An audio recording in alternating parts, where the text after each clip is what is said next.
The first thing I like to do is just to get on videotape so I have it, your first and last name and the spelling. So if you could go ahead and do that for me, that'd be great. What was that again? Your first and last name What? and the correct spelling of it. Just so I have it on videotape. Oh. So if you... Patrick K. Hagiwara. Patrick, initial K, Hagiwara. Great. Thank you very much. Now you grew up, where did you grow up? Ketchikan, born in Ketchikan, and left there with the National Guards in September of '41. So, except for the time I came down to Portland for trade school for about 3 months, I was all in Alaska up till that time. Now, when did your parents come over from Japan, or were they born in? My understanding is my dad came over in 1907 and wound up in Tacoma. And he was telling me the story. The first job he got, he could speak some English. He learned in Japan, but he got a first job in Tacoma, turning soil over. A lady gave him a job of turning soil. He said then the lady says to turn the soil upside down. So when she came out afterwards and saw, my dad took it literally and took soil up and side and put it down the side. So the side was, so he got fired. He said after that when the lady found that out. So did you grow up in a bilingual house then, speaking both Japanese and... Yeah, and growing up, before I went to school, I think we spoke Japanese all the time in home. That was before I went to kindergarten in 1924. And subsequent to that, I wouldn't speak any more Japanese. So I never learned Japanese, and I couldn't speak Japanese. And my two brothers and sister was close to my mother, and they learned to write simple Japanese and speak Japanese all the way through. So when the war started, I had to write it in English to my mom, and I can see my sisters wrote it in Japanese. My older brother wrote my mother in Japanese, so I found that out. But so where did you fit in the? Were you the youngest or the oldest? I was in the middle. Oh, you were the middle. That Yeah, poor neglected middle child. Yeah, I was. I had an older brother, was 17 months older, and my younger brother was 2 years younger than me. And we were born 2 years apart, basically 2 years apart, 1917, 1919, and 21 and 23. My sister was the youngest. Yeah. Good scheduling. Yeah. Did up in Alaska, did you face the Depression much, or were you aware of it as a kid? Yeah, I remember I was in high school when we didn't get impact on depression until about 1931 or 30, and I remember one day I was talking to my dad, and my dad says, we're apparently in a depression, so we don't have anything to eat or something like that. We'll start eating the inventory that we had some in the bakery. We also had some grocery on one shelf, one shelf on the wall, and he was saying that we'll start eating the inventory that we have, if nothing else. So your parents ran a bakery then? Bakery, yes. They started in 1919, the year I was born, I think.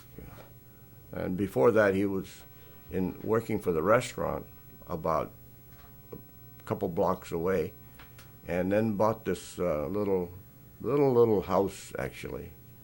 And I remember there was, I was quite small. I remember my dad had the big show window put in the store, and I remember the horse-drawn tray with a big oven, electric oven, being delivered to it through this big window outlet, and I remember that, and that's back in, about 1924, 23 or something like that. So Was there a big Japanese population in Ketchikan? there were, when I was growing up, there were about 11 families with kids, and there were also several single men, Japanese men, that were working in laundry, a Japanese owned laundry there, about a dozen maybe. I never see them, but I think individually I probably saw them, but never together. So Was it like I know a lot of the bigger cities. You go back to New York and Boston, and they had the Italian district, and they had the Filipino district, and they had the Japanese. Was it like that in Ketchikan, or was it? Just... It was.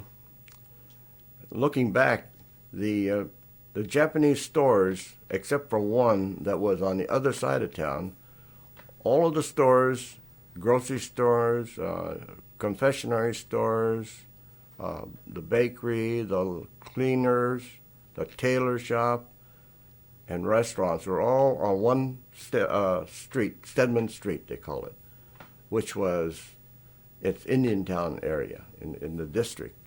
Ketchikan had 4 basic districts. It was a Indian Town district, and Hill district, Newtown district, and Chapel Point district, which is further north. And we always had gang fights between the districts in the younger days. When you say gang fights, were they fun gang fights, or were they what we would think of a gang today? It wasn't lethal kind of a gang fight, so it's fist, except for, I remember when I was in 4th or 5th grade, there was one boy that had a BB gun, was shooting at these kids. And we decided to go after him, and we all had BB guns, and we did. For 2 miles, was called Buggy's Beach, and I remember shooting at him. He's behind the rock, and he was shooting at us, and I don't know how it turned out. I don't remember that far back. It's crazy. Now, how did you decide to join the? Because you joined the National Guard first. Yeah. How did you decide to do that? Well, I remember I was working at the bakery with my dad, and Mr. Van Gilder, who later became Captain Van Gilder of our company, he came to the bakery and wanted to talk to my dad. And he said, told my dad that he wanted me to be in the National Guards. And my dad didn't want me in there. And then he said, well, all his friends, he said there's about a dozen of them, said if Hagiwara goes in, they'll join. So my dad said that you better talk to him, and if he wants to join, okay. But so he did. So Captain Van Gilder talked to me, and I was willing to join. And there were, I guess there were about 8 or 9 joined when they found out I had joined. So, and to this day, some of them are very close to me. So, oh really? After years, yeah. So was it the National Guard like today, where you do? Well, it was one every weekend. Every weekend we trained, and I think that one year we had 2 weeks of encampment. It was the following year that the war started. So before, we were called in September, 3 months before the war, and so we had only one encampment. But we were all grew up together, so consequently it was no problem. It sounds like it's kind of an adult version of the Boy Scouts. Basically, yeah, it was like a Boy Scout, right? Yeah. I mean, when you signed up, did you have any idea that there was a war coming? No, but Van Gilder was to talk. But I listened to from him talking to my dad, and they said, of course, at that time I remember the Russian was threatening us. So Van Giller was talking about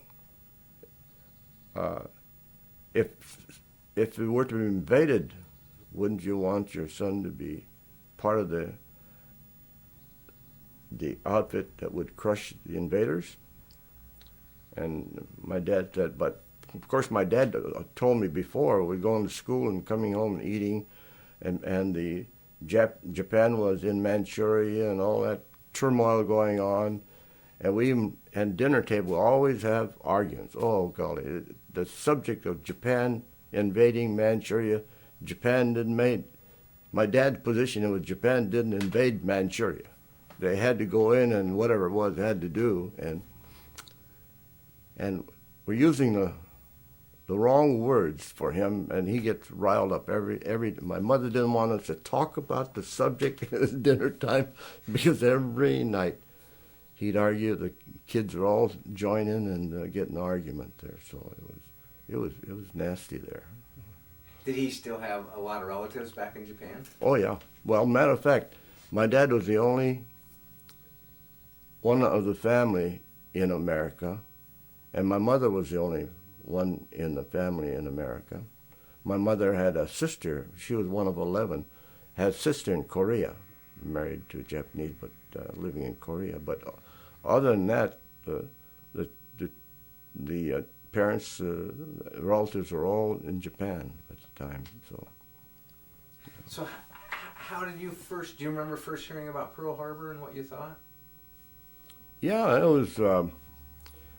See, there's Jimmy Tatsuda was manning the PBX switchboard at the Chukud Barracks at the guardhouse, and I was rounding up my 30 guards to replace the guards that were there, guardhouse, coming off of their shift, which is 72-hour shift, I think. And I was gathering up, and Larry Butke was commander of the guards that was on duty, and he's coming off at 11. And we generally have a ceremony, changing of the guard ceremony at 11 o'clock. And so I was gathering my 30 guards, getting ready, and Larry Butke came running down to the barracks and said, he says, Jimmy picked up a message that the Japan, I said, he didn't say Japan, he said, Pearl Harbor's being bombed. And then immediately I thought, where is Pearl Harbor? And I thought, it must be close to Dutch Harbor because I've never heard of Pearl Harbor before. And we were gathering in front, and we still had processed their changing of the guards. And after that, we came back to the barracks to listen to the radio that were announcing all of the casualties at that time. And one of the cook in our company was named Fritz Thompson, and he had a brother named Irvin Thompson who just graduated from Annapolis that June, and he came to Ketchikan to visit his family, and I had a chat with him for about half hour. He was graduated at ensign and was so happy that he was assigned a ship. He said half of the graduates of Annapolis weren't assigned ships, and that's what the goal was, and he was assigned a ship. Of course, he was a salutatorian class of 35 in Ketchikan, and he was smart, and we talked for about half hour what his goal is and his elation of being selected, and I don't remember, Oklahoma, USS Oklahoma it was. And so we're listening to this radio with the group, and of course Fritz was behind me. And then they're announcing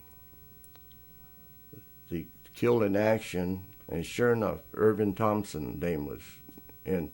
And I turned around and to see Fritz, and Fritz heard that and was walking back to the barracks. And this was outside the barracks, and so it was a rude awakening. At that time, By that time I knew the Pearl Harbor Hawaii was being bombed. But that was a couple hours later, I guess it was. But it was kind of a funny feeling. I didn't think that I'd live through the war. When you went home and now had conversation at the dinner table, what did your dad, do you remember your dad, what his reaction was? Well, I was in the Army, so consequently I was not home. So, but I remember it when the war started, and then I learned that my older brother and kid sister was going to University of Washington in Seattle, and my younger brother was going to University of Alaska. He was a valedictorian of the school, so he was getting all paid at the University of Alaska.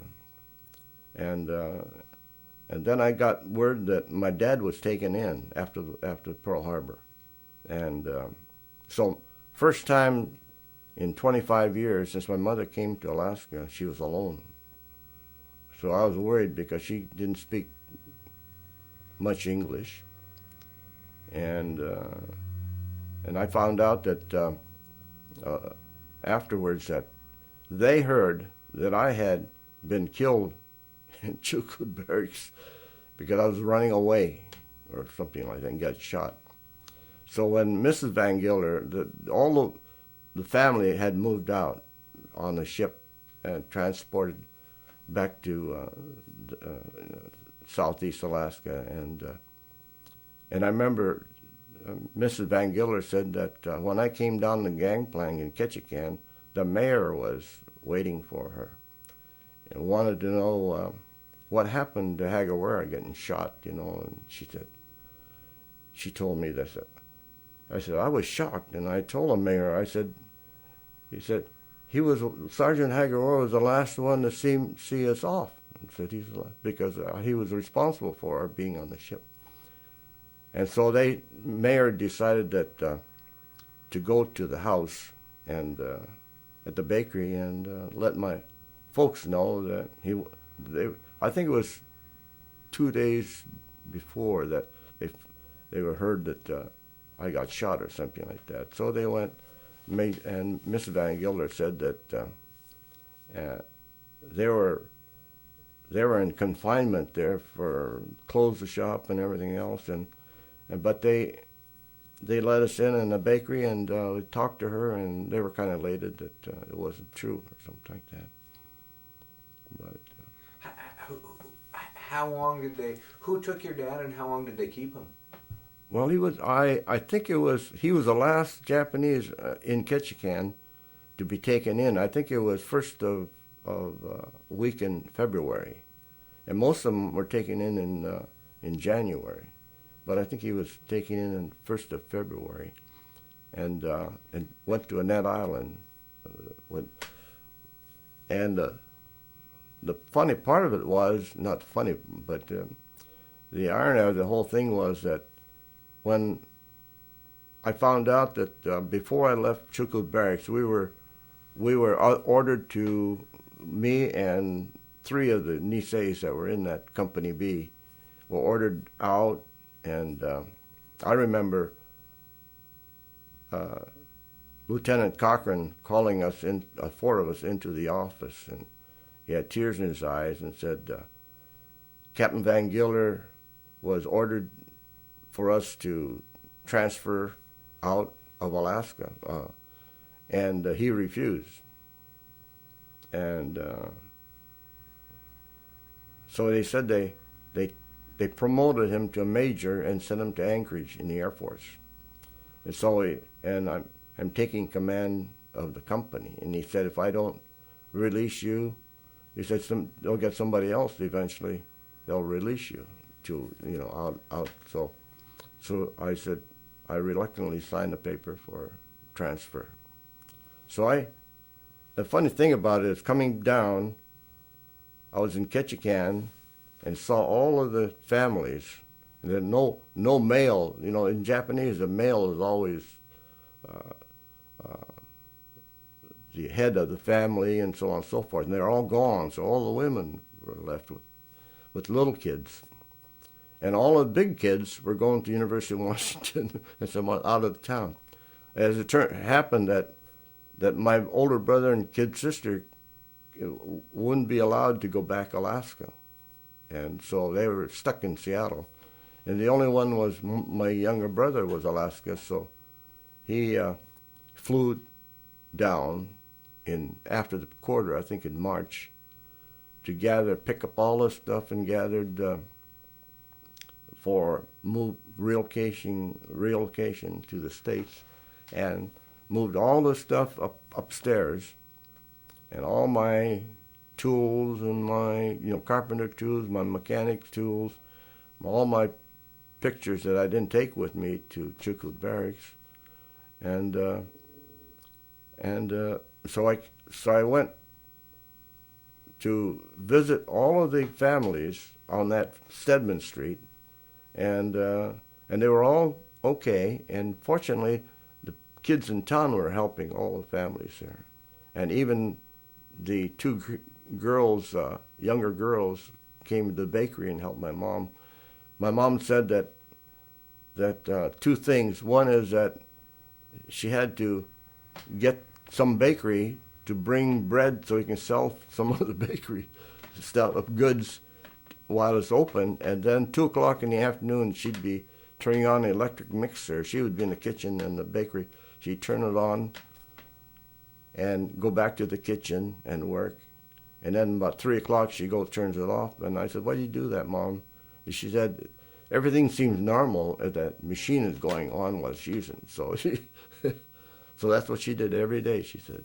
That was her stability. Yeah, she feel more comfortable with that, so that's fine.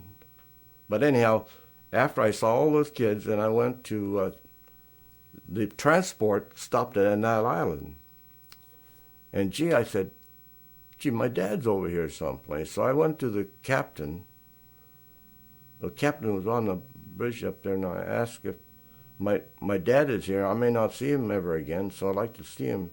And he looked at me, he says, "Nobody is getting off of this ship." That's what he said, just like that. And so I came down to the gangplank, I'm looking out, and all of a sudden, within about 5-10 minutes, there was just a Jeep running down and the dust flying, and there was a kind of level place, Jeep, a couple of miles there. Jeep was coming over, and by golly, stopped right near the gangplank there, and somebody hopped off and running up there, and about just a couple minutes later, there's a loudspeaker, Sergeant Hagiwara wanted in the, pilots, whatever. So I went up there, and the chaplain came up. Chaplain says, "Jump into the Jeep and we'll take you to your dad's." Wow. I rushed over and jumped over, and he went over and went over to this, and it was a canvas tent, and he said, "Your dad's there." And so I went in and opened the canvas door, and all these men were looking. Of course, I didn't know that they couldn't see me because it was kind of dark and the light was there. I kind of smiled, and they were looking like that, and then I stepped in, and then when they saw my face, they kind of smiled, they were so happy. And all of them were asking about, I told them I saw each one of the family, they're all doing fine, and so on and so forth. And they said they haven't got a letter or anything from the family since they were taken in. Don't know about what the family were doing, and so on and so forth. So I was kind of shocked. So I told my dad that my younger brother is down and is helping to transport them out or pack them up. And then I left and came down to Seattle, reported to Fort Lewis with, I had the orders, so I reported to Fort Lewis, and I gave them the orders, And they looked at me and said, "You can't stay here." That's the only said. "You can't stay here." I said, "What are you going to do?" He said, "I'm going to write a travel order to ship you out." He says, "How long would it take?" And he said, "About 3 days." I said, "Could I have a pass for 3 days?" He said, "Okay." They gave me a pass for 3 days. So I came into Seattle, and just that time, my brother-in-law's father passed away just shortly before that. So Paul, who was with the 9th Division, and he came in for his dad's funeral, and he was here. And so, and my older brother was staying at Sakai's home, and so Paul, who's took me and one other to Tacoma to see a friend of his, and it was dark, almost dark by that time. So we went up the steps, and I went to the window and knocked, and there was the lady opened the curtain and looked. And of course, I didn't. She thought it was a policeman, and she said, "Hollered, Junsa, Junsa." Yeah, that's police in Japanese. Junsa, Junsa. And then I heard kids running up and down the stairs, so on and so forth. So I knocked on the window again and put my face right against the window. And she saw it and got a smile again. And then she opened the door. And I didn't realize until then that talked to Paul's friend that everybody was in fear. They didn't know what was going to be happening to them. And they're scared of the police and scared of everybody. I didn't realize that the fear existed in the Japanese community until then. So this is just when they haven't started doing the before internment camps evacuation. yet, but they've started. Yeah, packing up and ready to. So it was a surprise to me, and then when I went back there, they said they're transferred to Fort Sheridan, and I said, "Where's that?" He said about 7 miles south of Great Lakes Naval Training Station. "Oh yeah," he said, "about 30 miles north of Chicago, on a lake, Michigan." I said, "Okay." And then when I got there, I guess one of the things that my older brother told me is, be sure I look up her. When I got there, she was finishing up at the University of Chicago. I said, "Sure, I'll do that." And first week, there's the two guys of the four of us came down. Two of the guys were visiting her the week before we did, see. And they came back, and I said, I need to see Misako. They both says, "Don't go there." She says, "No, don't go there." She says, "Well, you talk to her, she talks about God, and she talks about more God and stuff like that." "Oh, you don't want to go there." I said, and then the other fella and we went next week and saw her. She didn't talk God to me all the time. So did you start dating then? Yeah. So that was your... Yeah, it was, but almost every week, didn't I? Huh. I was kind of disappointed when she moved.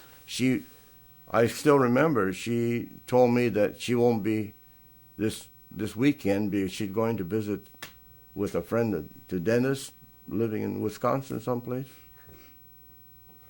Oh, boy. Better than me? I said, "Oh, my gosh." I was disappointed. So by that time, because it sounds like you kind of went naively about a lot of things, were you aware that because you were Japanese that some people thought of you differently, or did you? Yeah, I never had that experience, any discrimination When I was in the Army, when the war started, they respected my authority, and they did what they're told. And I was very happy with it. Matter of fact, in Fort Sheridan, the first group of recruits, I was one of the 5 drill instructors. And I also drill instructor for the doctors of Fort Sheridan and the nurses. Nurses only in terms of marching. Now, the doctors, other than marching, also had to go obstacle courses. I remember a 44-year doctor came to me, and his sergeant, he said, "Boy, it's really great." He said, "I'm a 44-year-old doctor, and I never climbed the fence before, but," and I told him, you got to get up over, and he said, this is enlightening. He said, "I never believed that I'd be calisthenics and doing stuff like that at 44 years old." I said, "You 44-year-old?" So it was kind of fun because it was. There were 3 guys that enjoyed my company. One was a guy named Babe McCarthy. The father was a county sheriff, Cook County Sheriff in Chicago, and then there was a guy named Leone, and then there was a guy named the Jewish. There's a Jewish guy, an Italian guy, and the Irishman. I guess 3 of them. They took me all over there in Chicago, all the places. And even when Oliver de Havilland came to play for the servicemen, I think at someplace near the stockade, Babe's father, the chief of the sheriff, he guided us into the back door to get in because it was full. And I remember that. And those 3 guys were just treated me royally, even though I was Japanese. But the discrimination was less in Midwest than it is on the coast. So maybe it was a novelty for them. I don't know. You say being further away from the coast Pacific and the coast. fear of. I don't think. Yeah, I think that I don't know, the fear of Japanese here, but I think it was, they were not used to whether Japanese would be a threat to them or not, like the coast, because the farmers, the fishermen, and whatever it was, the business that they're in, there's kind of a threat sometime to them, so I don't know. So where did you, once you got, We got shipped out? Yeah, we got shipped out on a convoy, and I had a responsibility on the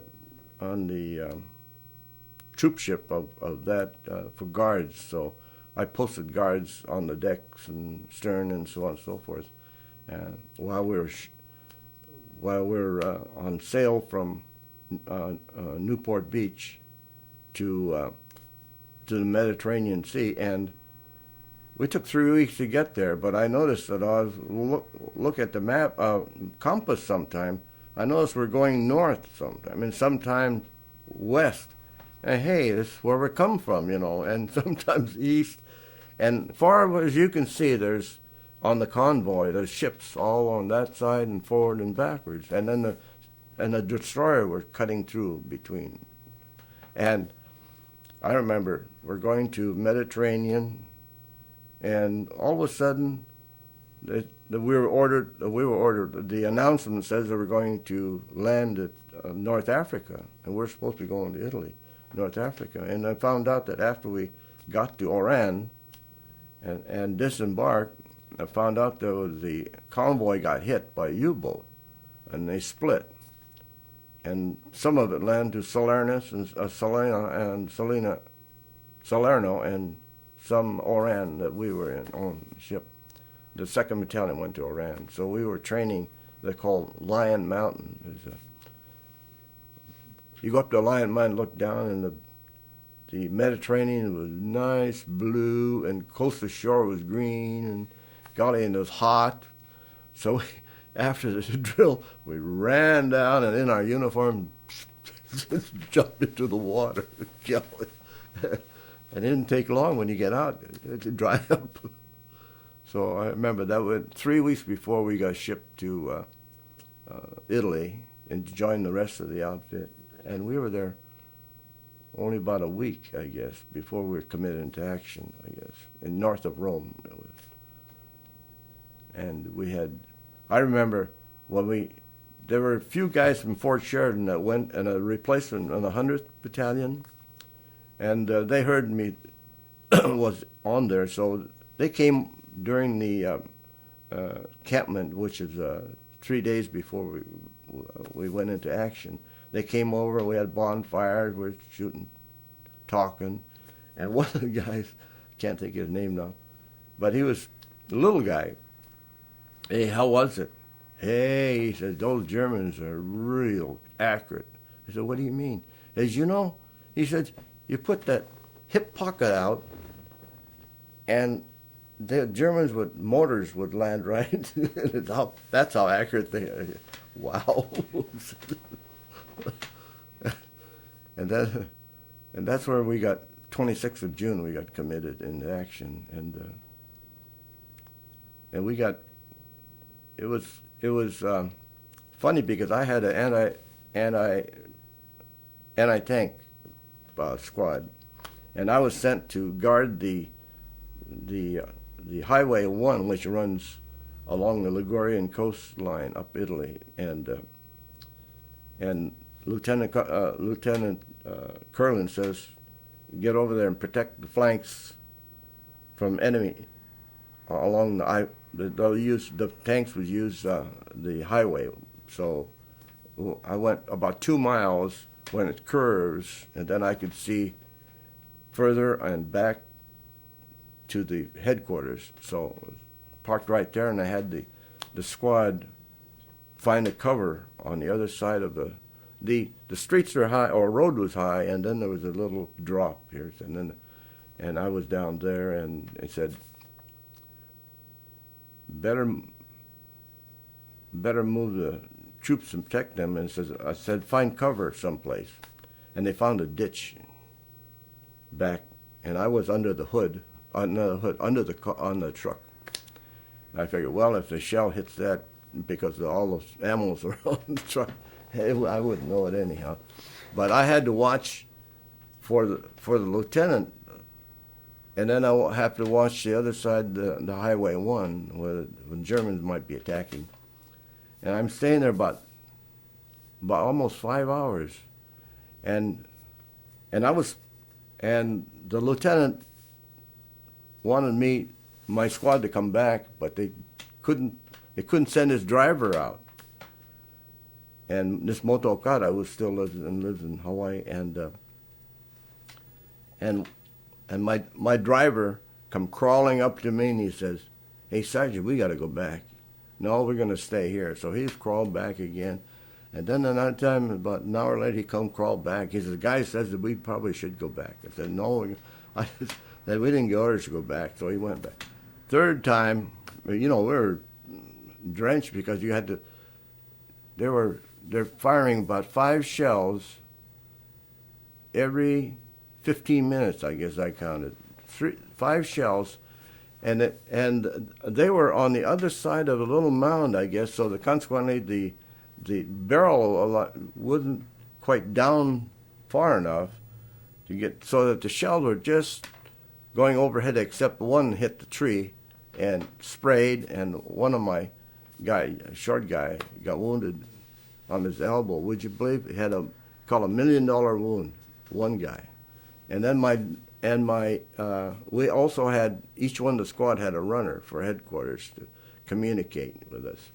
And we sent 3 runners. One was president of McKinley High School, and when he volunteered, and one was Wasano, who was a lightweight champion, amateur lightweight champion, Kauai, and my guy was just Kami, the quiet guy.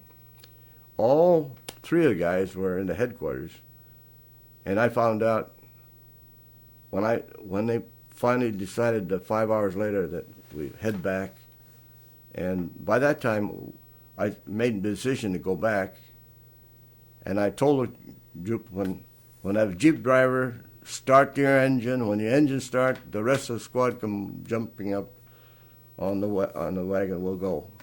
And I said, just about that time, Moto Okada was racing down the Jeep, and he says, Lieutenant Colonel said, get the hell out of here. So we went back, and then I found out that the three guys that got killed outright with one shell with Ketten Ensminger and three runners, where they're under a tree, and a tree burst, killed all four of them. So on the first day, and then my Muraoka got $1 million wound, so he was sent to London for recovery. So that was the first day. I was going to say, so now all of a sudden, I assume your attitude's changed. You now know that. Yeah, you're not as comfortable as you were before. You know what? Well, I think that I probably wasn't going to live through this war. Of course, at that time, I didn't know it'd be over in a year. So I thought it'd be about three-year war. So. But after, I remember September, we came off of the line got relieved, and we need to change clothes, pick up ammo, or change your weapon, whatever it is, if you got hit or something like that. And then we came back, wanted to see what the mail was, mostly important. So I got mail. I got a radiogram, a cablegram, and V-mail, one from her, and one from my mother, and one from my sister, telling me that I had a daughter, Kathy, the firstborn. And I don't know. I said, holy, I'd like to see the daughter. I said, I didn't think there's any hope. So I went over and I got down on my knees and I prayed. And I prayed that if I'm lucky enough to see the daughter for even over 1 minute, I'll work for the Lord all my life. And I heard a voice, and I looked around, and at that time, I didn't know God spoke. I thought God spoke in Latin all the time, but anyhow, this was English. I said, I can't believe it.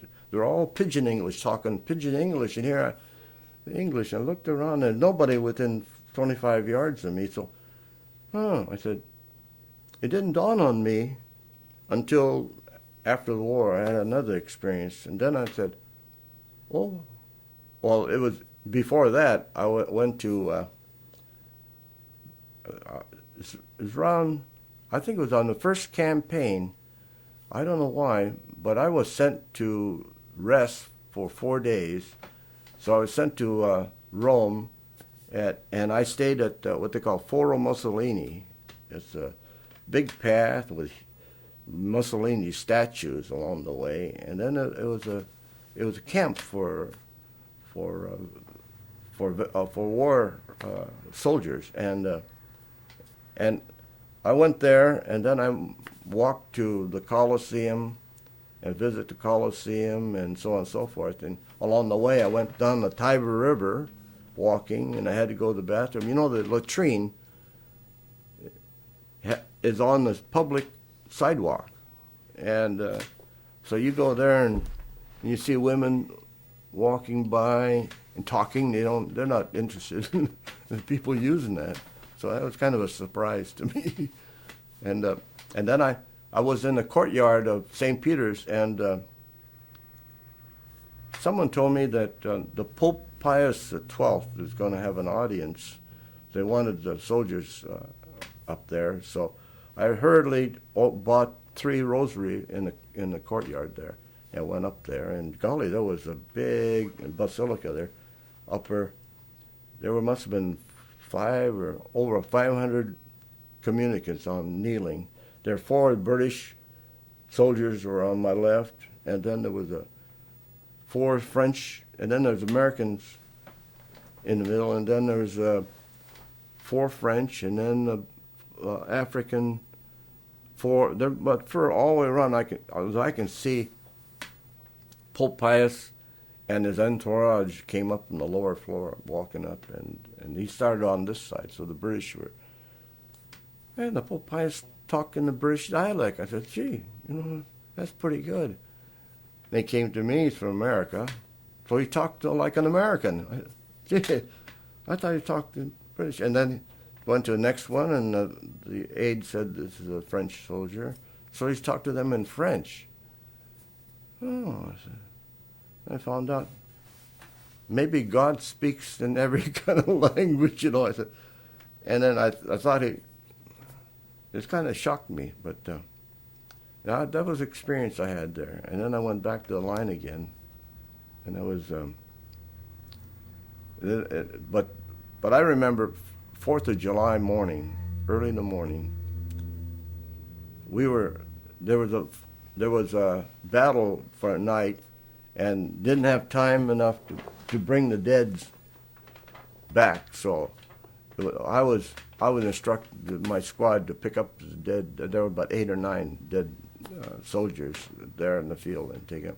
So I went over there to gather these dead bodies, and then all of a sudden, on Hill 140, the 4th of July morning, there's a big bombing going on, and what happened was that my understanding was that there's a sergeant, and this Lieutenant Jones was talking about strategy, and all of a sudden the shells were coming in. So they both had their slit trenches next to each other, and they went to the slit trench, and they stopped, and they said the shell hit the sergeant direct, and his head decapitated and rolled in Lieutenant Jones' foxhole.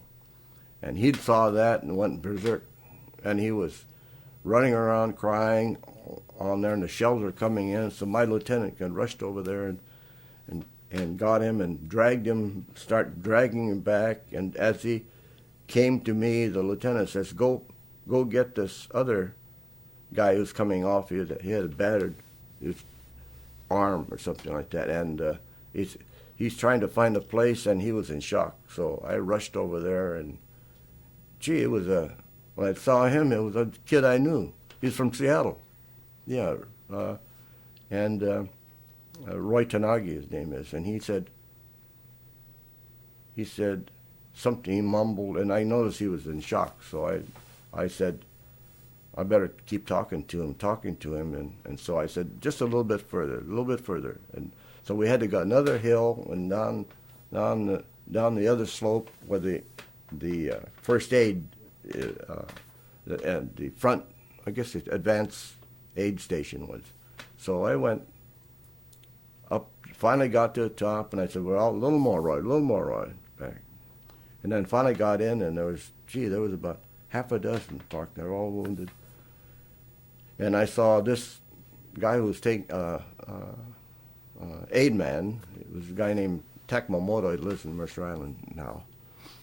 And he said, your brother came through. I said, how bad was he?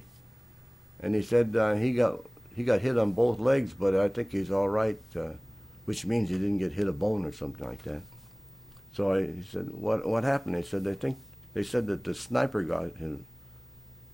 And he said they didn't understand it because his leg was, he was talking to the first sergeant, and his leg was out from the bushes, and he got hit in the leg. Golly, the sniper would know that his leg was there, his body must be over here behind the bushes.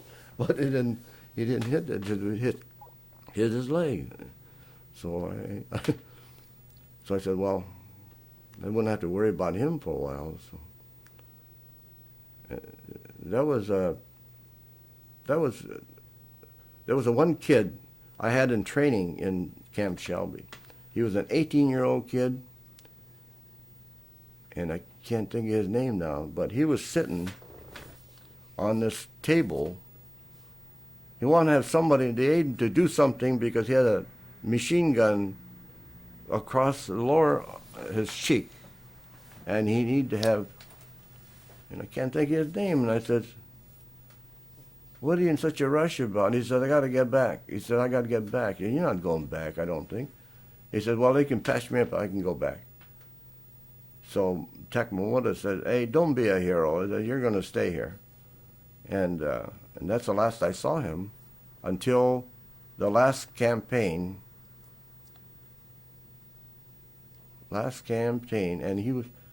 And he got killed. Not during the attack, but he was assigned to keep an eye on the front.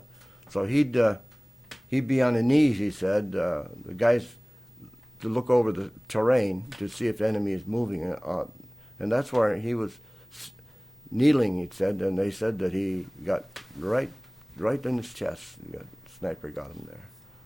So now, was it? It seems like it would have been pretty difficult for you because now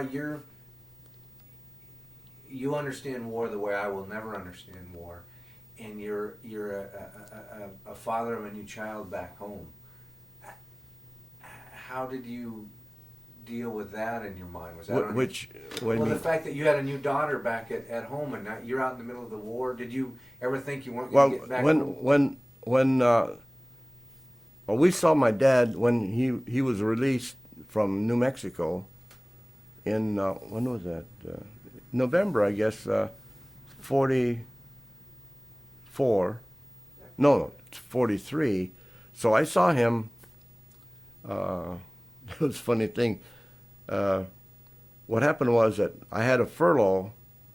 They said they can't go overseas unless you get a furlough or have a furlough, something like that. So they gave me a furlough. Well, first of all, they had to examine me.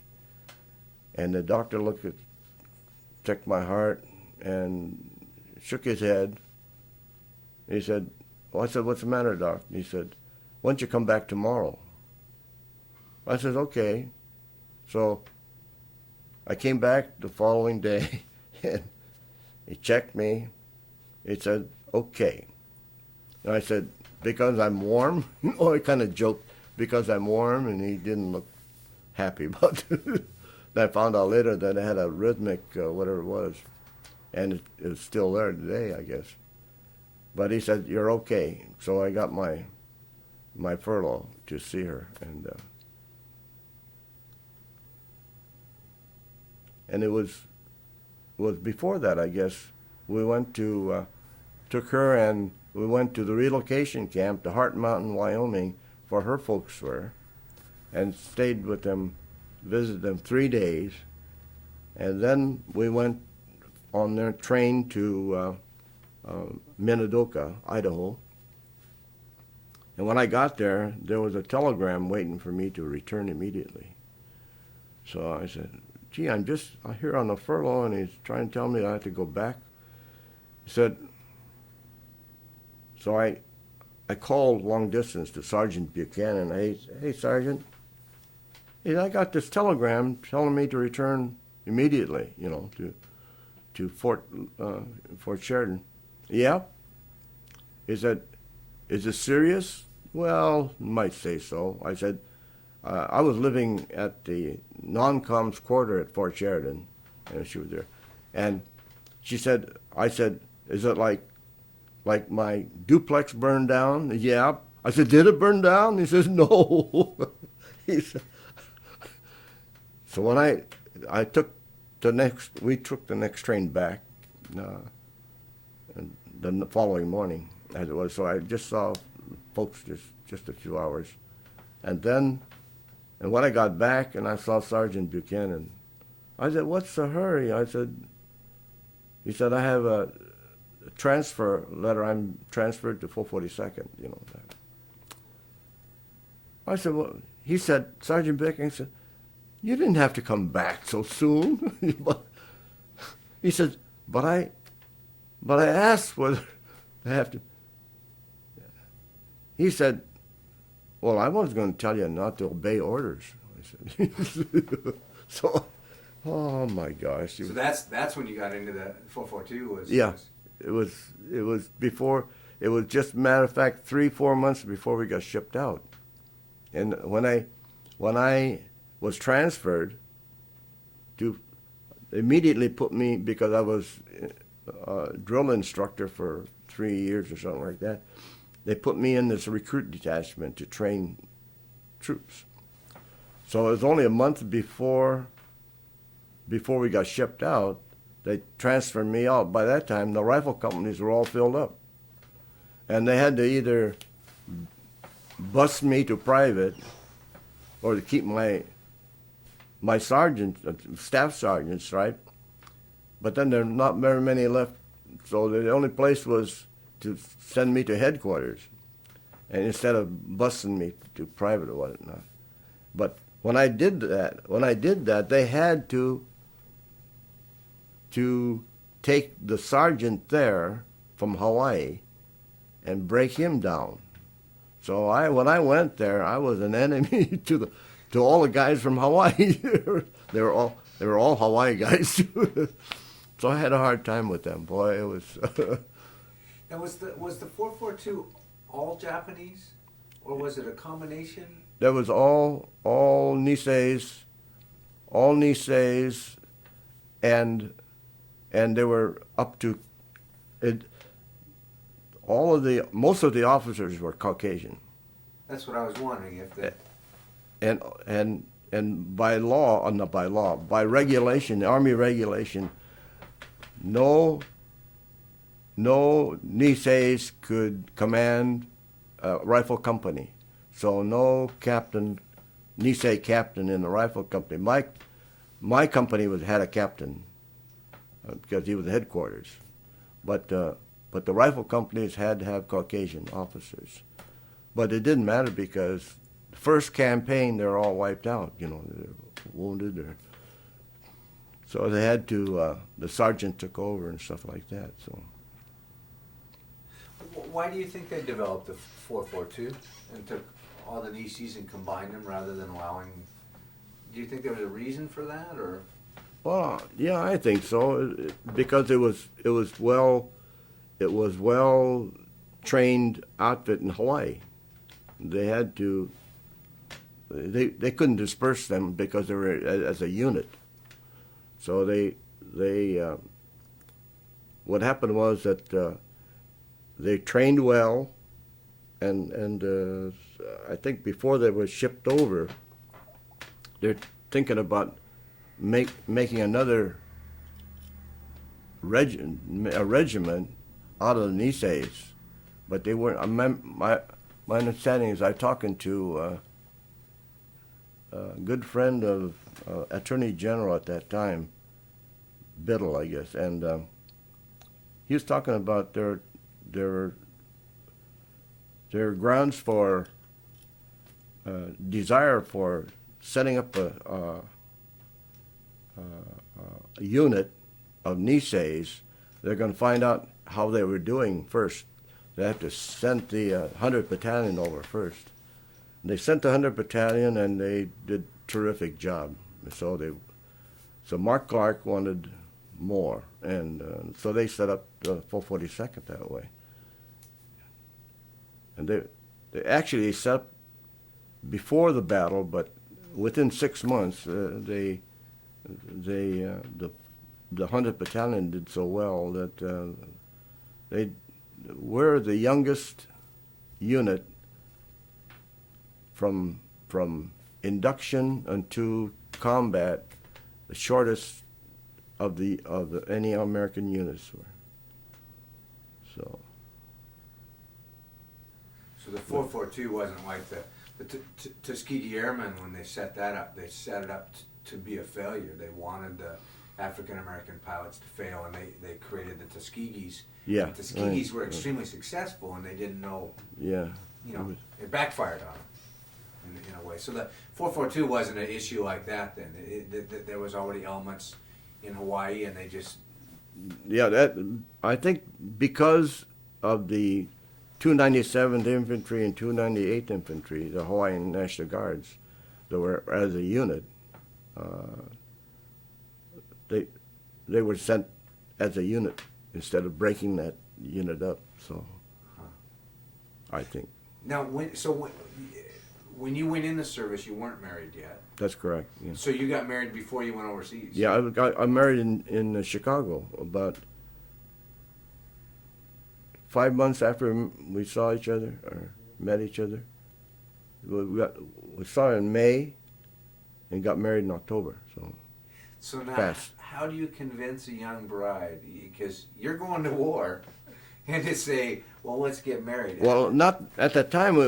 I wasn't scheduled to go to war. I was from war, and I didn't know I was going to go to the 442nd until after I was married. Matter of fact, it wasn't until we were on a trip to Idaho. So I wasn't till I went back is what I found out that I was getting transferred to 442nd. But my kid brother was volunteered in February of '43. That's when they were setting up the unit. So do you remember leaving your wife behind when you shipped out? No, I was. She stayed in Chicago. When I got transferred to 442nd, we were living in the non-com's quarter at Fort Sheridan. So I got shipped out, and she had to make all arrangements to move, and she moved back to Chicago someplace. I don't know what happened to all that junk, but she took care of all that. And then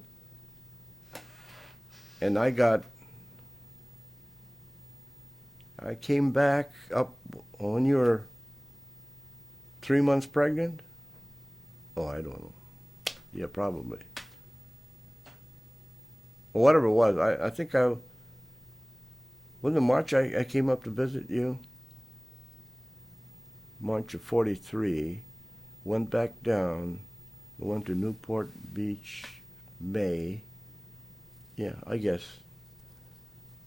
So when you shipped overseas, your wife was quite a way along. Well, she the baby was September, so when I saw her in March, you were pregnant already.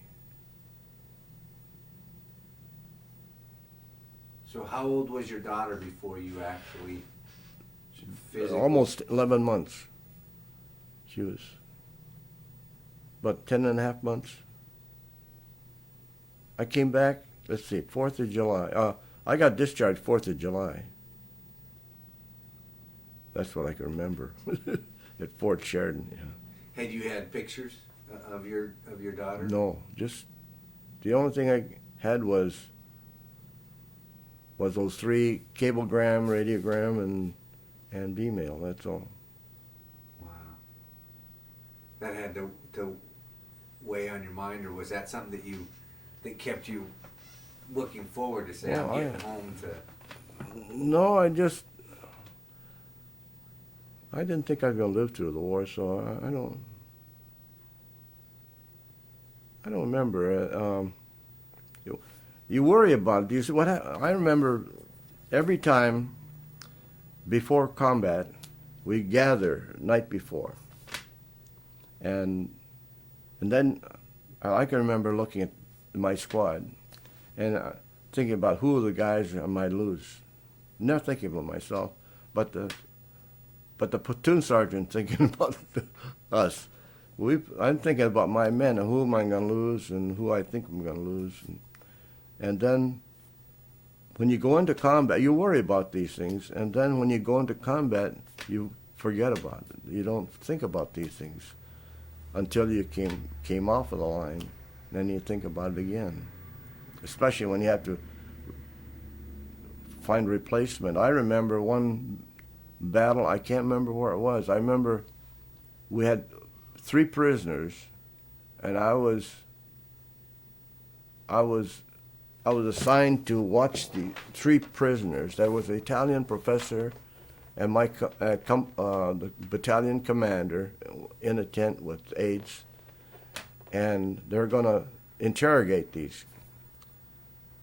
And I remember, and I spoke broken Italian and French, so I'm trying to convey the message that you tell the truth, everything will be okay, but if you don't tell, just, it was, and then the aid man was, the third one was the aid man, and the older one too, because it looked like he was been in the army a long time. He's telling these young guys, don't listen to him, they can't do that. So I said, hey, I told the guy, you don't, not no good to me if you don't say anything, so, and I would send in one at a time.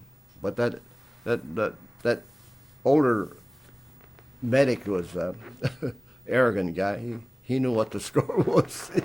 You try and tell the young guys, don't say anything. But we got the message. We got the information we wanted, and what the colonel wanted. So I remember. I've got to switch tapes here just a second. Oh. They don't tell their families. That's exactly right. That is, we found that's real And common. these guys didn't start talking to the other people about it, except among themselves, until they were 45 years later. Yeah, we've discovered a lot of that. Well, they came back and But ran the country. They wouldn't understand anyhow. That's the reason why. Matter of fact, I don't even talk to those guys anymore because at Reno, one reunion, 5 of us guys in the same battle were in a room. We're talking about, oh boy, what this experience was. One guy's telling us what his story is. This is the same battle now. We were fight. It wasn't almost like bayonet to bayonet, but it wasn't bayonet. But one of them had a bayonet, had to use it. But we're in a close quarter fighting. And so the guy was talking about his experience, and another guy was telling his same battle, another experience, different story, different. And this guy telling his, what he remembers. It's still a different story from these two. And there's a fourth one telling us, my gosh, my story doesn't agree with any of those. I said, heck with it, I'm not going to tell you anything. Because after you get talking, you're not so sure. I was not sure whether it really happened or did I put something into it to make that story feel, feel interesting. And to my point of view, I think a lot of guys would tell the story is gruesome. It's not worth telling, but if you color it a little bit, maybe it'd be interesting to some people. So I didn't know not the last reunion, but at Reno, if they're talking that way, I think it's quit talking about it anymore because I'm not so sure what's true. What did I put into it that think it was happening or something like that? So when people talk about, I don't know, but real battle, I don't know how they could remember those things in detail. That's the one thing I discovered, that history is not a science. I mean, there are, first of all, there's 50 years that have happened now, so that's going to affect it. But also, even your perception is going to be different. Yeah. The same place, same thing. That's right. That's what happened. So I said, I don't even know what I'm telling the truth or not because maybe I'm just dreaming this happened. So as a result, I didn't trust myself to tell what I think would happen. Was a lot of being in the service when you were over in one of the active theaters, was it pretty mundane? I mean, was there a lot of just every day you're moving, you're doing whatever, and there's really nothing going on, or was it always? There's no. I guess what you describe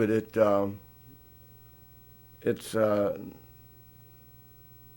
maybe for even days, it's not really action. Maybe patrols go out and stuff like that, and patrols come in and there's combat but no heavy fighting. How did you pass your time during those days? I don't know. No. I mean, nowadays you see like Desert Storm, and they have TVs and They Yeah, have everything we- out there, yeah. but I don't think we even had radios in those days. now I don't remember. You talked at one time about going back and getting a change of clothes. Is that how it worked? Because that's one thing people don't ask about. Yeah, there's this. Sometimes the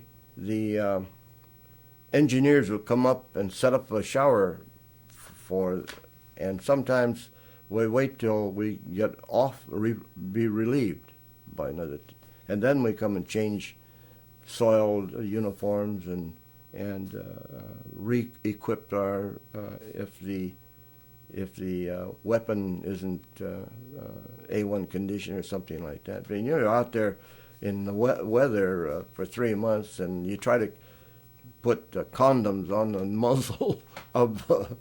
I remember muzzle of the gun all the time, but it doesn't always keep the weather from it. And I remember we always had to work the bores because it corrodes quickly.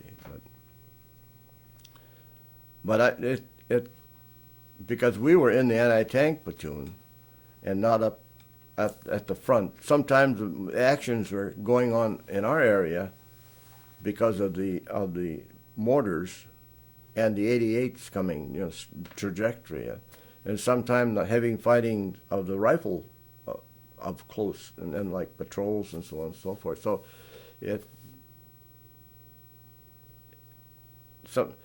you don't always. It's not continuous fighting all the time. It's sometimes it goes. Hopefully, a very short time before the enemy withdraws. See, then you occupy what they vacated, and so when you have heavy fighting,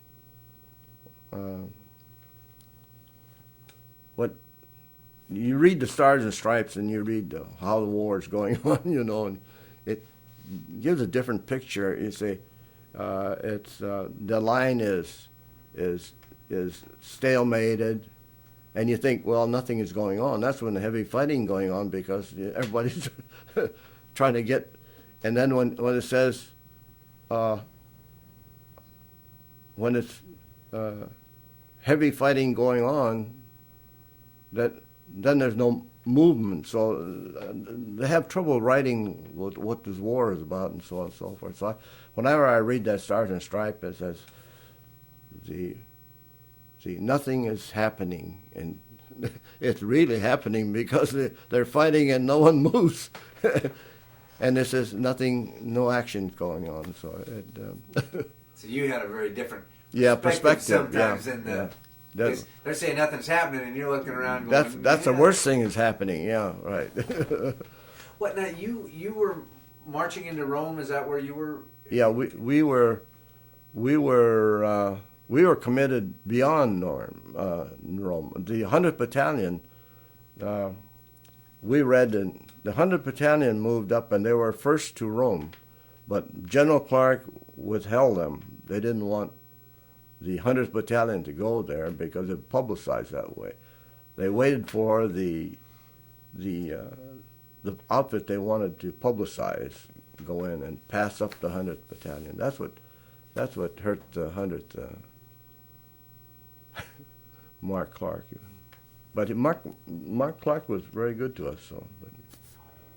So what was the geography that you're going? Is it villages or? No, it's generally the commands look to the spot where the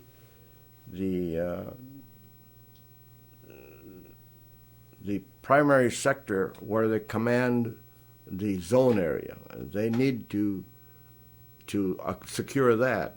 So that might be on the hillside, it may be in the town, or it may be in the coastline or whatever it is. So the casino, Mount Casino, where 100th Battalion got battered, was one of the strategic places, but the Germans could see all around and know where everybody was, and they could transmit that information to the artillery and so on and so forth. So the key was to get rid of that, and they wanted to preserve the history of that, but they finally decided to bomb it out because it caused a lot of American casualties. So they wanted to preserve the history of the. They tried to, but well, we tried it too. We didn't. We went around Florence. We didn't bomb that. We didn't bomb. We did have fighting in Leghorn, but not Pisa, and some of those they've tried to preserve, I think. Which I think is kind of an interesting, the surrealism of war, to say, well, we're going to go fight a war, but but not take care of that city. Yeah, that's right. That's what happened.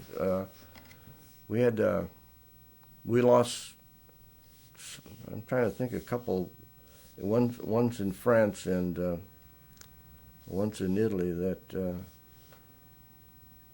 I don't where. I lost a lot of memory of that stuff now, but I can't remember now. But were you usually in visual contact with your enemy? No. So you were back in. Yeah, I was just we're supporting. Unfortunately, we got our platoon got. You know what happens is that in Italy was the battalion on.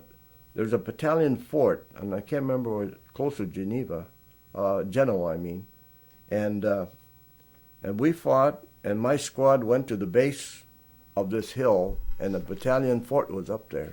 And it's quite a ways, and I remember the weapon couldn't come down to us, it just because it's right down, and it was too steep for us, but we asked for the Air Force to support us, but that was the wrong move, because that darn airplane circled over there and then nosedived to us, holy smoke, right to us, and then they released the weapon, the shell, and I could see the smoke, and just at the last minute, the shell golly, that was the scariest part, that pursuit plane comes swinging over and heading right directly towards us. Oh my gosh. And then I could see the weapon going off. And that would happen about, I called in and said, knock it off. But it took about, I think, we were endured about half hour, 3/4 an hour that way. But that was one of the scary ones too. But the Germans had already captured one of our squad. They were on this ration detail. And while in the ration detail, the Germans captured them, and they went into the battalion fort. And of course, they didn't know it at the time. And this guy said they ordered us to be moved to another place, and he had a guard in the front and guard in the back. He was going to move them, the bunch, to the secure place further back. And they talked Hawaiian, which they couldn't understand. And they overcame the guards, and they escaped. And I was talking to one of the guys. I said, I understand that if you are captured and you are reported, that they can't put you back on the line. And he said, no, that's not true. If they had to, they will. So I said, I thought that was I thought that was a law that once you're prisoner or get signed prisoner of war, that you can't go back into action there. So I don't know, but. So did lots of for lack of a better word, rumors like that get started through the service? I mean, was everybody kind of guessing what was really going on, and how many points do I need to get home, or Never thought about that. A matter of fact, I had no idea that that after the war, the only thing to think about is that I thought we may be shipped to the Pacific side, but in the meantime, they were setting up swimming meets, baseball, whatever it is, I don't know, sports activity, and so on and so forth, while they're waiting. But I wasn't staying there. But a week after that war, I was ordered to Leghorn for shipping back to the States. So I was there in Repo Depot for 1 month, I guess, before. The funny part of it was on the Green Project for veterans. The combat soldiers were on a Green Project, and that means they'll fly you home instead of on a transport. So 38 of us were sent to Leghorn, and we, that was great. Lived through the war, and we got on this plane. It was a bucket seats. It was the first time I've been on a plane, bucket seats, on a B-17. And they flew us from Leghorn to Port Leote, near Casablanca. We got off there. We were there 3 nights or something like that. And we saw movies and so on and so forth. And I don't know why we're going to Port Leote in Africa there. And then we got on the flight, still B-17, to Dakar. It's a westernmost, I think, on Africa continent town. So we got off there for 3-4 days, and then we transferred to the C-54 airplane. We crossed the Atlantic to Brazil, Natal, Brazil. And then we changed planes. We were there about 2-3 days again. We changed planes to C-46. And then we flew. And then I'm sitting in the bucket seat right close to the crew, flying crew. And I noticed, wow, there's nobody flying the plane, And I looked around. Oh, there was 3 guys, crewmen, playing pinochle over there. And I said, gee, I kind of worried. I says, hey, there's nobody flying the plane. And and the guy, pilot, looked at me and he smiled. He thought I was joking. They're playing. I said, how did the plane know where it's going? He said something about, well, it's on auto, or whatever that means. Auto.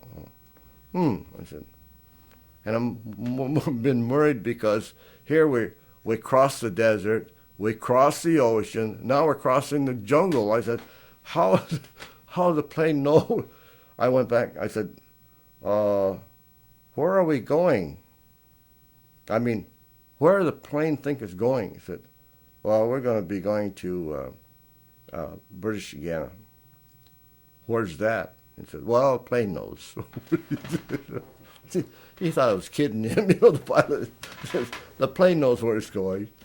Holy smokes. I worried all until we stopped at British Guiana, Puerto Rico, and then to Miami. When I got off the plane in Miami, I kissed the dirty aprons.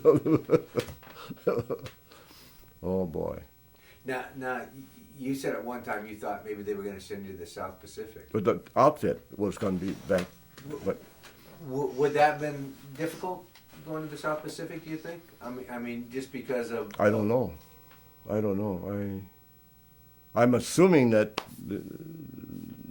I don't even know if because my brother-in-law was in the South Pacific, and it was about 5,000 Japanese. As a matter of fact, the four of us that came from Alaska,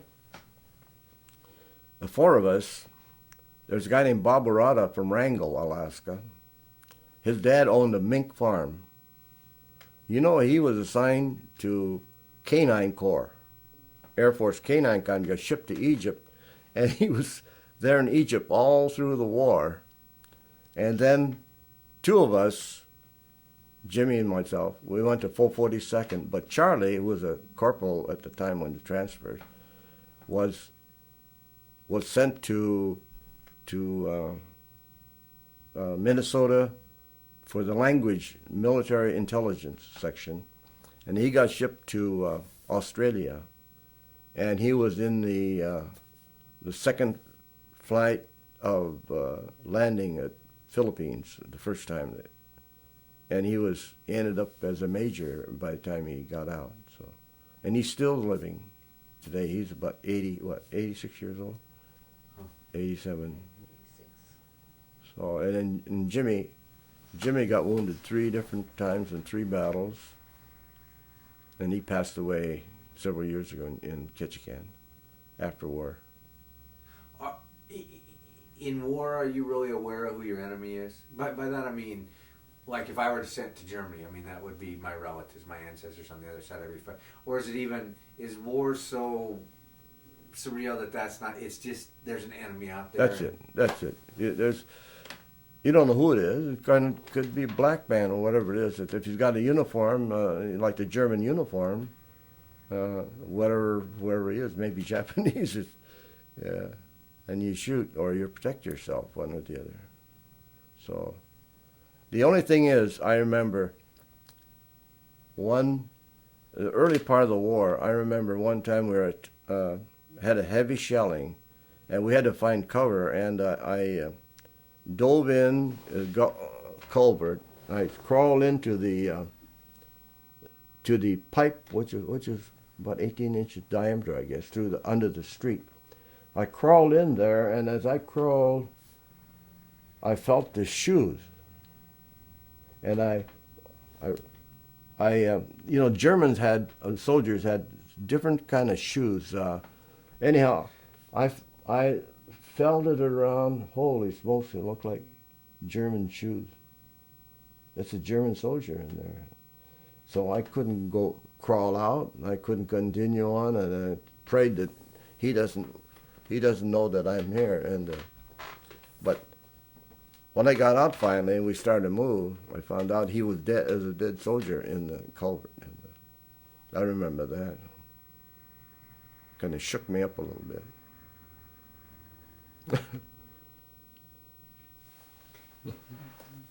Do you think that there's a message from World War II for the future generations that should be left with them? I don't know. I don't think war solves problems, actually. You got good people go first. See, a lot of these good people that I knew from Fort Sheridan, we went, and half of them got killed. I remember one time I went to the cemetery in Epinal. No, it wasn't Epinal. I think it was in Italy. I went to the military grave side. I don't know where it was, in Italy, I think, because I lost 3 men, and I wanted to check on them. So I went to the cemetery, and while I was there, they were moving. One guy was changing the bag. The bodies are put in the mattress bags, and he was changing. And I said, "Wait a minute." Yep, he was a friend of mine. He was from Fort Sheridan, and then his brother Frank was there, and he was crying. He said, "I'm sorry, Frank, about your brother." And he said, "Yeah." And then he just quietly moved away. So, and then I watched they dig their graves. Gee, narrow. The Germans dig the graves narrow, and the walls are straight down. The Germans, they learned to dig or something like that. Something big, because it's almost like doing by professional diggers. What it was, walls were straight down, and so many inches, not too much space at all. So, and then Epinal, I went to visit a number of those, but not my men, though.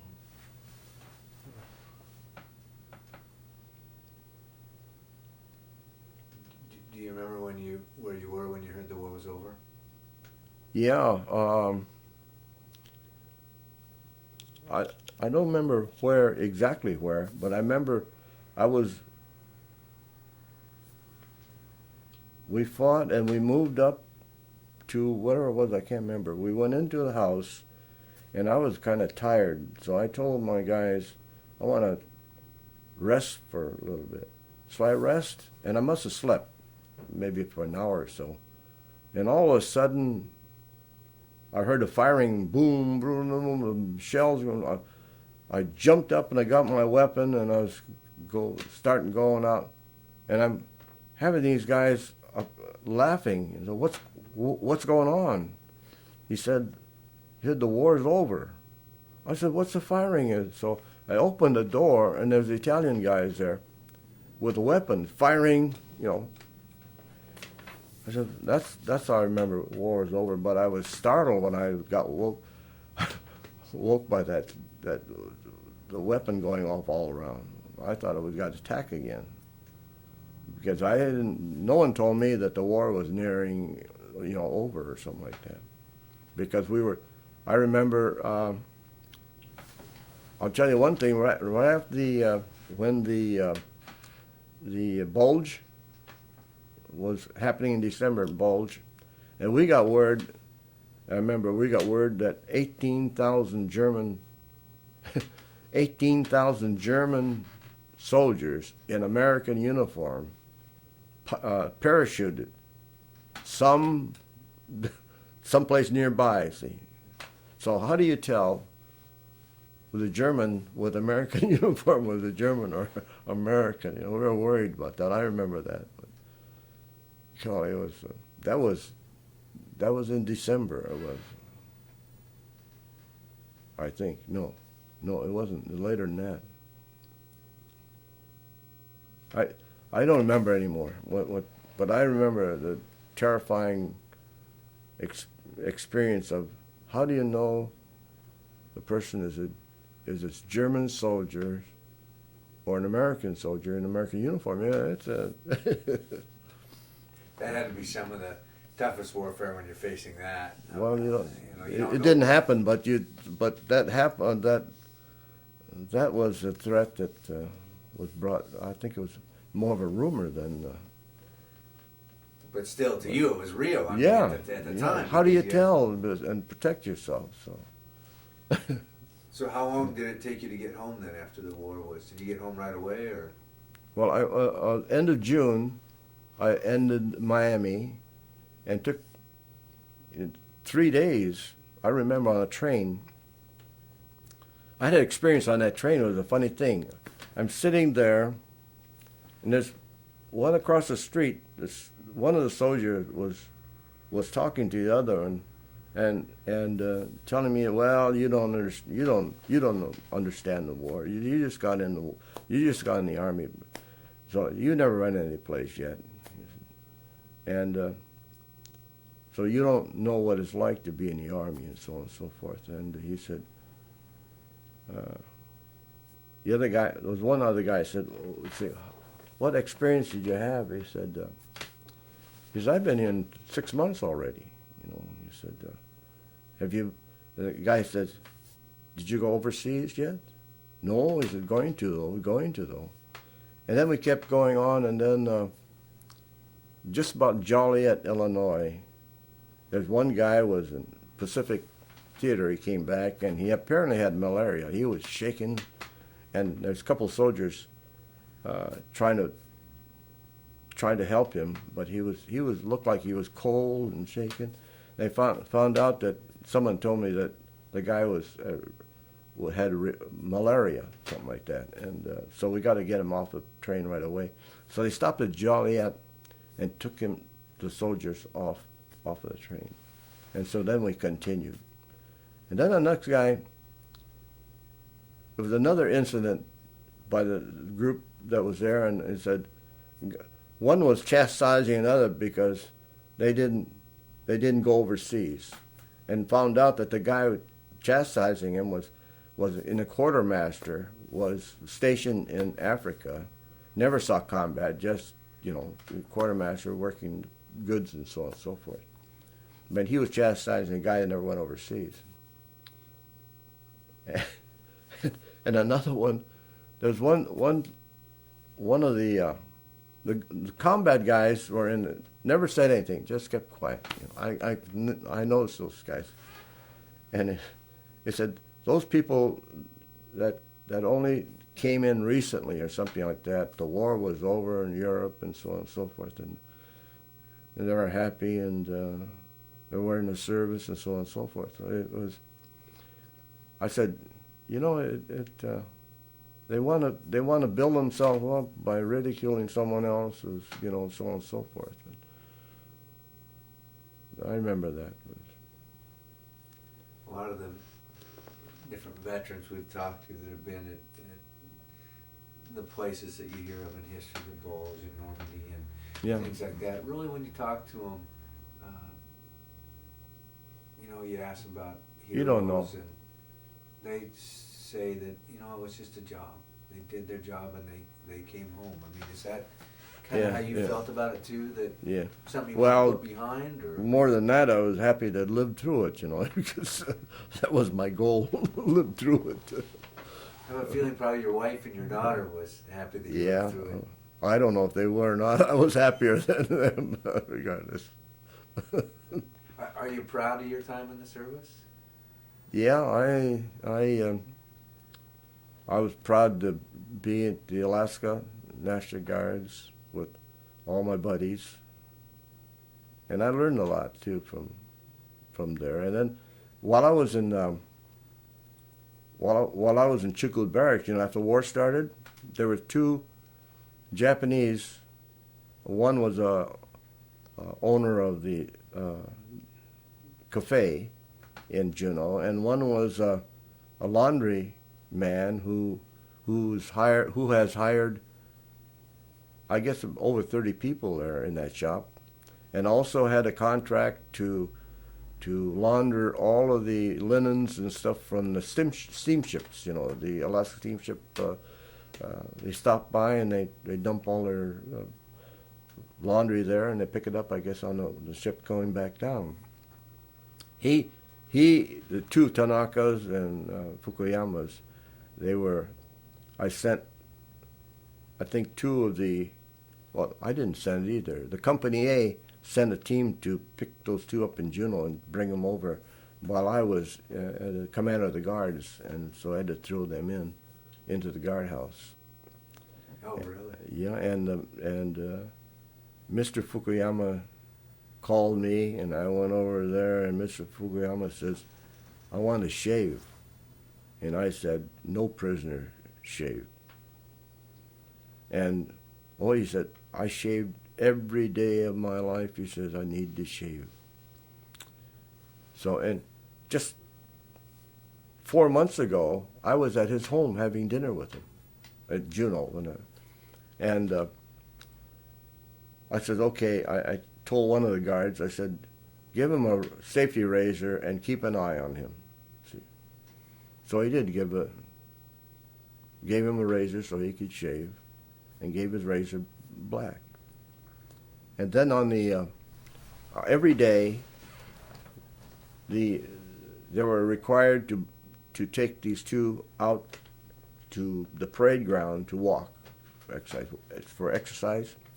And you had to have the requirements are that you have a guard with loaded rifle, but because it was such a touchy subject then, because everybody was nervous and scared that the war just started, and so I told the guards to unload the rifle, not to have shells in the chamber or load.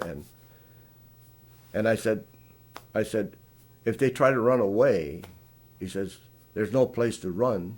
But if they did run, you could outrun them anyhow. So there's no need for the weapon. So, but the law requires, not law, I think regulation requires that the guard have their weapon. So I remember that. Was that pretty devastating? I mean, here you said these are people that you had Yeah, I knew. been to their house for dinner, and Yeah. how did you deal with that? Was it just this is the law, Well, or I think they understand. They understood. They had no problem with me, and they never questioned me. So that's the regulation I had to follow. And I guess if my dad was there, I guess I'd do the same thing. that just seems so unfair? I mean, Well, both unfair and also to have to do. I mean, it would be easier if it were a nameless, faceless person. Yeah. But yet, this is friends. I knew them and very much, and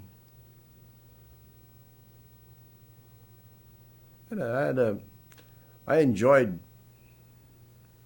all the time I guess, in the Army. I was very fortunate in places where I was in too. So, fortunately I was in the headquarters instead of a rifle company, because I probably wouldn't have lived through the war. And my kid brother got wounded in both legs. And when I went to Rome, I saw him, and he told me his aid man, when he got hit, it was too intense.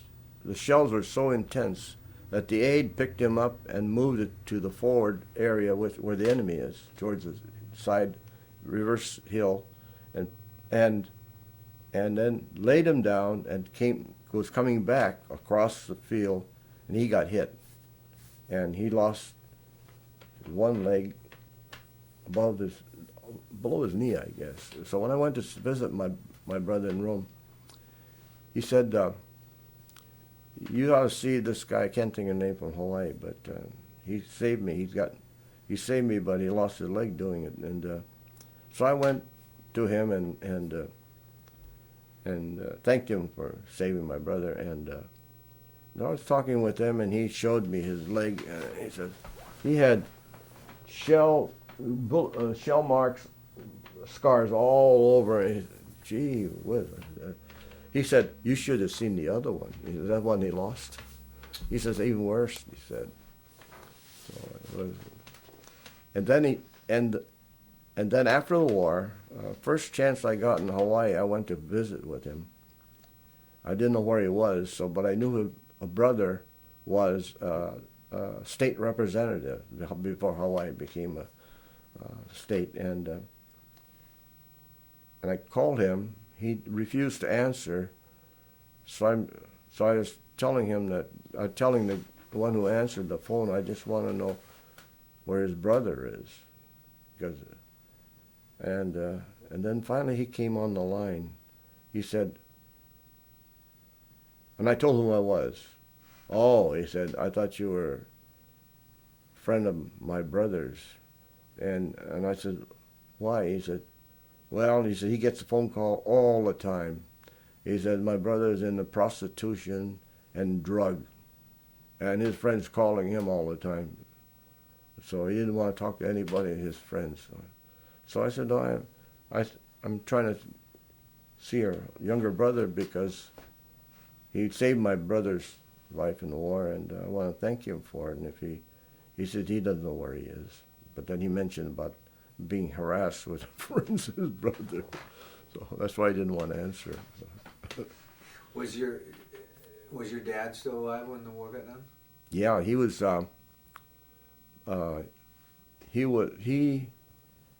He went to work for a grocery store or something like that, vegetable stand. Yeah, and it was Marmis's Day, November 11th, 1945, and my mom says we just got word from my kid brother that he's coming home. And so he said he was sitting at 6 o'clock in the evening, he was sitting on the edge of the bed, and he just mentioned that it would be nice to see Mike again, and then he collapsed. So he collapsed, and my mom says he knew he needed help, so she rushed from the apartment to the next apartment, knocking on the door to help.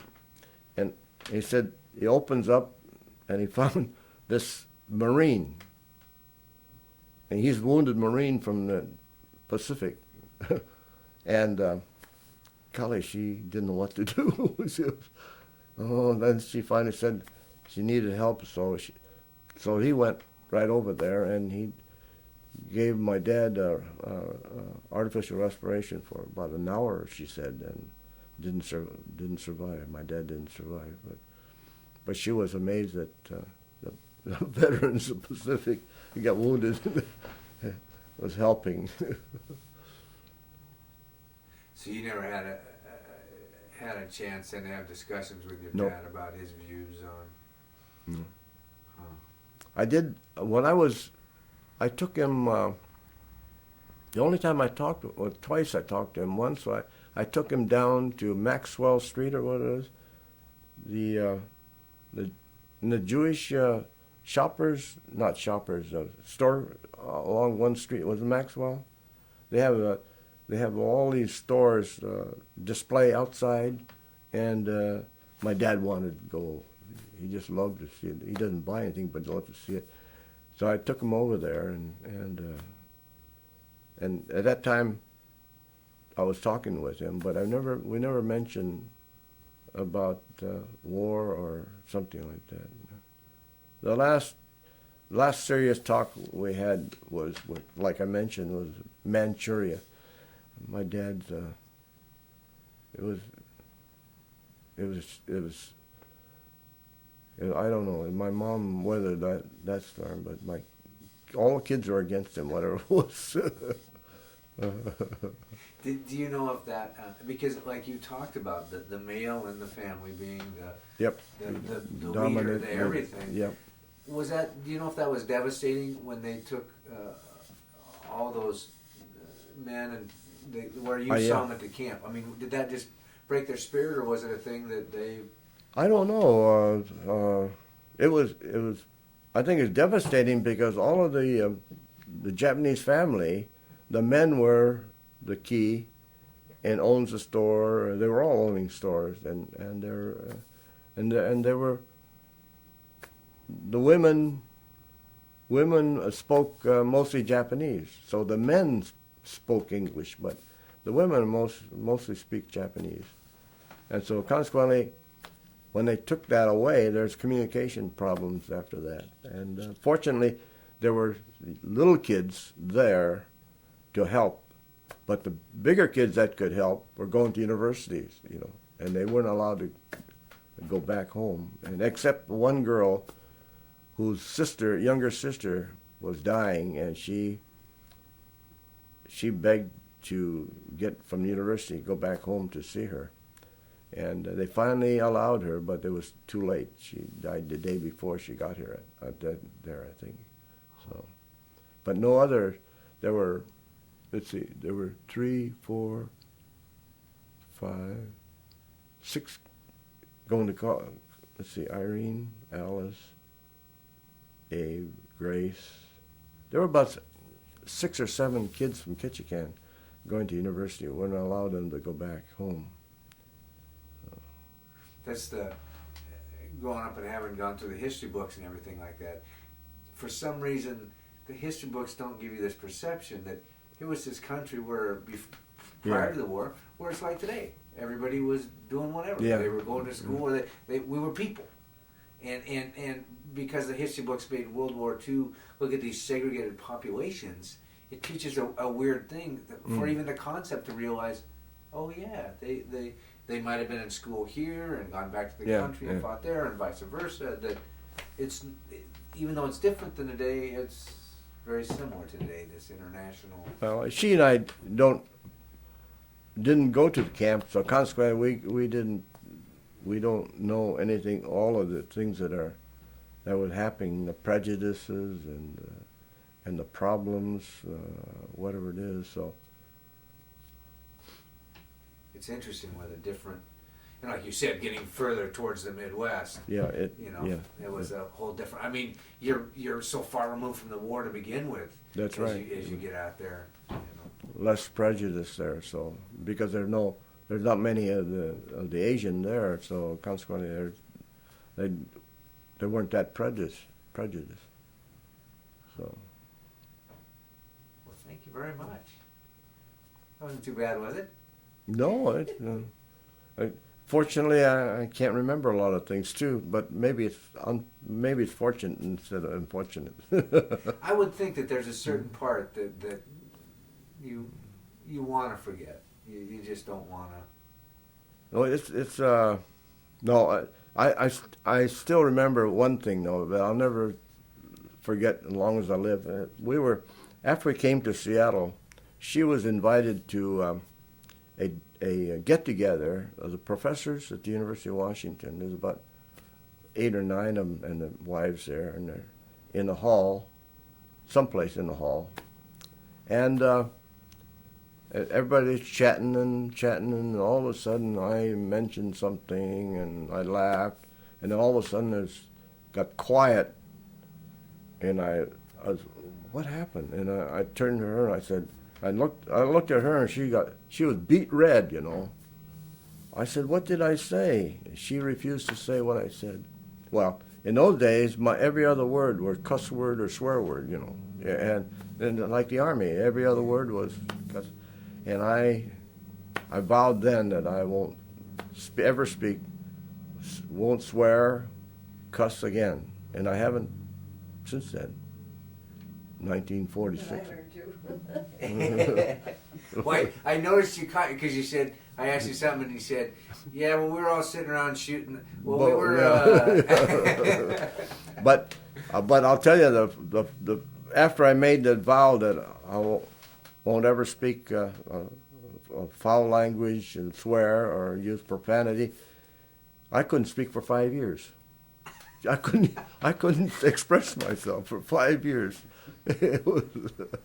Well, that's the hard thing, being around the military Yeah, environment, to come right. back from that being just the normal expressions of yeah. everybody. And, I didn't even think about that because you had to kind of reorient yourself to society after. Boy, it was difficult. I had to think. Even today, I have to think, not using words, but making sentence.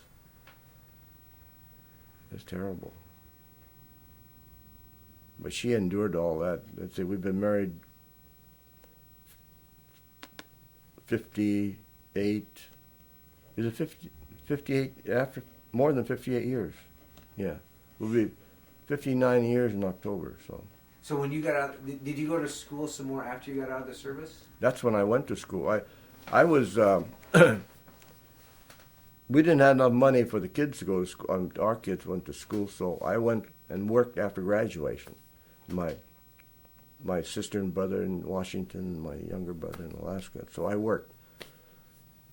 I graduated in 36 and got married in 42, and I went to university in 45, October 45. So it was 9 years from the time out of high school till I went to college. Was did the GI Bill, did that come? Yep, GI Bill. Now it's not that great, but boy, it was great in 45 and 46 because all the engineering papers, the slide rules, all of the stuff in bookstores, textbooks, all paid for, everything. Now that not all of them are paid for, so. And that again carried over from that pride that was developed during World War II and support the veterans that were coming back and they fought for our country, so let's make sure that they're treated right. Well, it was great. Oh, it was great. Otherwise I probably wouldn't be able to go to school. But of course, she's going to leave me if I didn't. So what choice did I have? Well, now I know why you finished school and why you don't swear anymore. Yeah, right. Thank So goodness. I know who the boss in the family is. He also doesn't drink anymore or smoke anymore. Yeah, Oh, wow. I quit drinking in 1960. 1960. Drinking? No, smoking. She said to me, my oldest one was almost 16, and she'll be 16 in September, but that summer she was saying, well, you better consider, if you don't want your kids to start smoking, you better think about quitting smoking. I said, I've been smoking for 25 years. What do you mean I shouldn't smoke anymore? But after I thought over again, I said, that's probably right. So we had dinner that one day and that evening, and I remember smoking a cigarette, and I crushed it out. I told the kids, there were 4 kids at the time, this is my last cigarette. So my youngest at the time, the 4th kid, Grace, she picks up that butt and pastes it onto a paper, and she made a sign to put on the wall up there. It says, Dad's last butt. and pasted up on the wall up there. So I couldn't smoke after that. After that. So. So